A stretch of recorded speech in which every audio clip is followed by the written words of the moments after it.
In the waning glow of autumn, as the church year draws to its quiet conclusion, a final feast rises like the sun at day's end, solemn, triumphant, radiant. It is the feast of Christ, the King. A day when the faithful pause to remember a truth that transcends all others, that beyond the clamour of kings and kingdoms, beyond the pulse of empires and economies, there reigns one eternal sovereign, the Lord Jesus Christ. Christus Vincit, Christus regnat, Christus imperat. To understand this feast, its majesty, its defiance, its hope, we must travel not to the dawn of Christianity, but to a far more recent age, the year 1925.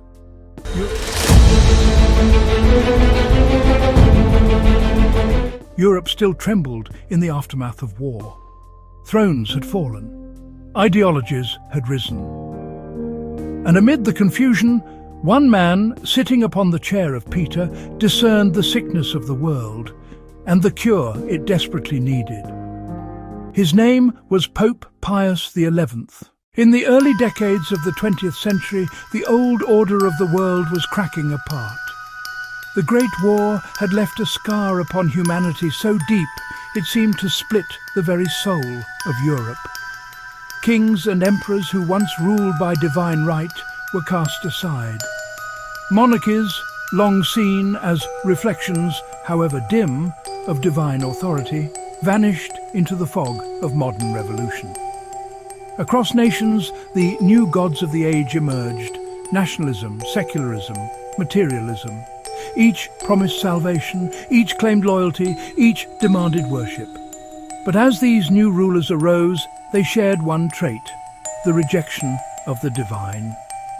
God was to be confined to the private sphere, faith reduced to a whisper, the Church rendered an artifact of a bygone era. Pius XI watched this unfold from the heart of Rome, and in 1925 he issued an encyclical, Quas Primas, whose words still ring like a bell across the centuries. He declared with firm and measured authority that Christ must reign, not only in hearts, but in homes, in nations, and in the very structures of human society. It was a bold and luminous act, a reminder that Christ's crown was not of gold, but of thorns, and that his kingdom was not of this world, yet claimed this world as his own. In Quas Primas, Pius XI laments a world that had, in his words, thrust Jesus Christ and his holy law out of their lives. He saw societies embracing moral relativism, individuals guided by self rather than by truth, and a growing belief that peace could be achieved without God. But the Pope, like a shepherd watching over a restless flock, saw through this illusion. He knew, as only one steeped in the rhythm of salvation history could, that true peace could never exist where Christ did not reign. In that same encyclical he wrote, "When once men recognize, both in private and in public life, that Christ is King, society will at last receive the great blessings of real liberty, well-ordered discipline, peace and harmony."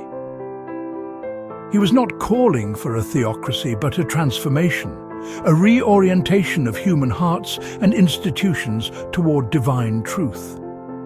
The kingship of Christ, said Pius XI, was not political domination, but moral sovereignty, a kingdom of conscience, justice, and mercy. Thus was born the Feast of Christ the King, originally set on the last Sunday of October before All Saints, symbolizing the eternal crown awaiting those who serve the true King.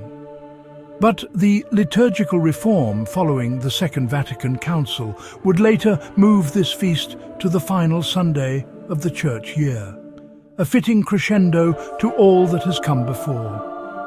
For from Advent to Pentecost, from Lent's shadow to Easter's light, the story of salvation unfolds, and at its culmination stands the King himself, enthroned in glory, ruling over time and eternity. In many churches, the vestments gleam white or gold.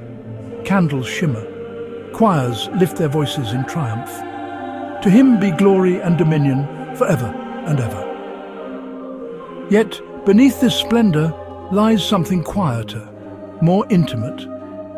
For the kingship of Christ is not only proclaimed in the liturgy, it must be lived in the heart. Imagine, if you will, a field in early morning, the dew upon the grass, the light spreading across the horizon. It is here, in the stillness of creation, that the kingship of Christ first reveals itself. Every act of kindness, every moment of forgiveness, every whisper of prayer. These are not small things. They are the subtle workings of his reign within the human soul. The modern world often measures greatness by power or wealth. But the kingdom of Christ operates by another logic entirely, the logic of love. It is a kingdom where the poor are exalted, the humble are blessed, and the merciful reign as co-heirs with the King of Kings. It is a reign that transforms not through force, but through grace. Pius XI saw this as the antidote to the arrogance of modern man, that Christ's kingship, acknowledged freely in the soul, could renew all society. For when the individual heart bends its will to divine goodness, families are strengthened. When families honor the King, communities flourish. And when nations acknowledge him, justice and peace are made possible. And yet, throughout history, humanity has resisted this reign. From the trial before Pilate, where Jesus stood silent before earthly power, to the present age, where his crown of thorns is replaced by the indifference of the masses, the rejection continues. "Are you the King of the Jews?" Pilate asked. And Jesus answered, "My kingdom is not of this world." This phrase, often misunderstood, is not a retreat from the world, but its redemption. His kingdom is not from this world, but it is for it. Every truth, every act of compassion, every moment of justice bears the mark of his reign. Today, in a time when truth itself is contested and moral clarity seems lost, the feast stands as both a comfort and a challenge. It comforts the faithful with the assurance that Christ reigns even now, unseen yet supreme. And it challenges the world with the question, whom do you serve? In our ordinary lives, the commute to work, the quiet dinner table, the hurried errands, the brief prayer before bed, the kingship of Christ calls to us, not as a distant monarch demanding tribute, but as a shepherd king who desires our hearts. To live under Christ's kingship means to recognize his authority over every aspect of life, our words, our work, our choices, our relationships. It means that honesty in the workplace, patience in the home, compassion toward the stranger, all become acts of allegiance to the King.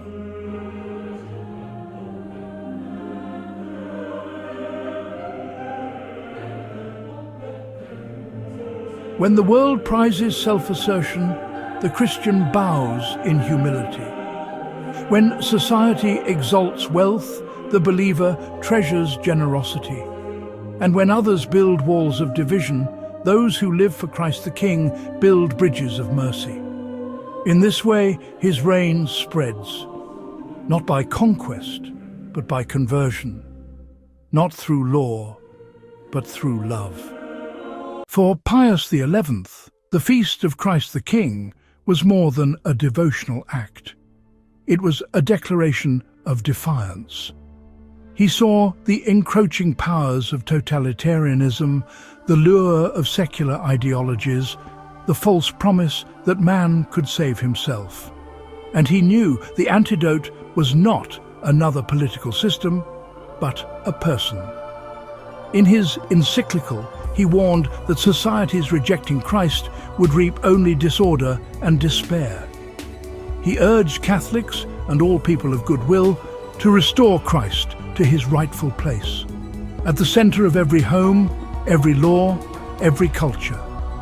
His words now seem prophetic. For nearly a century later, humanity still struggles beneath the same illusions. The worship of progress without virtue, freedom without truth, technology without wisdom. And yet, quietly, faithfully, the Church still proclaims, Christus Vincit, Christus regnat, Christus imperat, Christ conquers, Christ reigns, Christ commands. We must never forget that the King we adore wears a crown of thorns. His throne was a cross. His victory won through surrender. His royal decree, love one another as I have loved you. This is the paradox of the feast, that the mightiest ruler in history conquered by humility and reigns not through fear, but through love. To gaze upon Christ the King is to see what true authority looks like: service, sacrifice, and sanctity. When we bring our sorrows before him, we do not bow to tyranny, but to tenderness. When we submit our wills, we are not diminished, but made whole. In the shadow of his cross, the world's pride dissolves, and the heart finds peace. Beyond the politics of the world, beyond the struggles of nations, Christ reigns over all creation. The galaxies themselves spin beneath his gaze, the oceans rise and fall at his command. Pius XI emphasized this cosmic kingship, that Christ is not only Redeemer of souls, but Lord of the universe. Every law of nature, every spark of beauty, every heartbeat of life finds its origin and purpose in him. It is this vast, radiant vision that transforms the feast from mere remembrance to revelation. It proclaims that the carpenter of Nazareth is the axis of creation, the center of history, the eternal yes of the Father made flesh. As the liturgical year closes and Advent waits just beyond the horizon, the feast of Christ the King stands as a great exclamation mark, the Church's final word before beginning again. It is the reminder that all our stories, all our efforts, all our hopes converge in him. Every saint who walked the earth, every martyr who shed blood, every soul that seeks truth, all bow before the same Lord. For at the end of time, says the book of Revelation, the heavens will open, and upon a white horse will ride the one called Faithful and True. Upon his robe and thigh a name is written, King of Kings and Lord of Lords.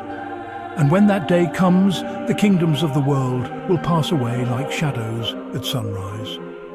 Only his kingdom will remain, radiant, unending, filled with the light of divine love. Until that day, the call of this feast echoes in every believer's heart, not to await his coming passively, but to prepare his kingdom actively, in kindness, in courage, in steadfast faith. To celebrate Christ the King is to remember who truly governs our lives. It is to rise each morning and say, Thy kingdom come, not as a plea, but as a pledge. And so, as the church year fades into the waiting quiet of Advent, the cry of faith resounds once more. Ancient and ever new, Christus Vincit, Christus regnat, Christus imperat. Christ conquers, Christ reigns, Christ commands. A declaration not of oppression, but of order. Not of pride, but of peace. Not of a crown seized by force, but one bestowed by love. For in the end, every heart that yields to him becomes a throne, and every act of love, great or small, becomes the shining jewel in the crown of the King. This is Christ the King.